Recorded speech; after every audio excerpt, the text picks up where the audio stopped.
කඳුවගේ ගොඩ ගැහිච්ච PDF notes පාඩම් කරගන්න ලේසිම ලේසි ක්‍රමයක් කියලා දෙන්නද. වෙබ්සයිට් එකේ නම තමයි Notebook LM. මුලින්ම මෙන්න මේ වගේ Google එකේ Notebook LM කියලා සර්ච් කරගන්න පුළුවන්. මේ වගේ ඉන්ටර්ෆේස් එකක් තමයි ඊට පස්සේ ඔයාලට එන්නේ. ඊට පස්සේ එතනින් try Notebook LM කියන එක ක්ලික් කරන්න. ඊට පස්සේ ඔයාලට මෙන්න මේ විදිහේ ඉන්ටර්ෆේස් එකක් එනවා. ඔයාලට තියෙන්නේ මෙන්න මේ දකුණු කොනේ තියෙන create new button එක ක්ලික් කරන්න. ඊට පස්සේ ඔයාලට මෙන්න මේ විදිහේ ඉන්ටර්ෆේස් එකක් එනවා. ඔයාලට පුළුවන් මෙන්න මෙතන ඔයාලා කැමති දෙයක් සර්ච් කරගන්න. එහෙම නැත්නම් ඔයාලට PDF ෆයිල් එකක් තියෙනවා නම් මෙතන drop කරන්න පුළුවන්. demonstration එකක් විදිහට මම කරන්න drop files ගිහිල්ලා ඔයාලට මෙතනින් upload file කියන එක select කරන්න පුළුවන්.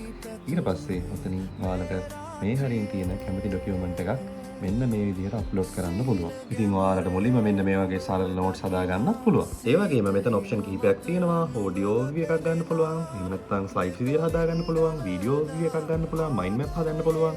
flash cards හදන්න පුළුවන්. quiz එකක් පුළුවන්. infographics, data table, report එකක් විදිහට හදන්න පුළුවන්. ඉතින් මේ විදිහට හදාගත්ත section ටිකක් තමයි මේ තියෙන්නේ. ඉතින් interactive video එකක් විදිහට උනත් ඔයාලට ඕනි කරන PDF එකක් හදා ගන්න පුළුවන්.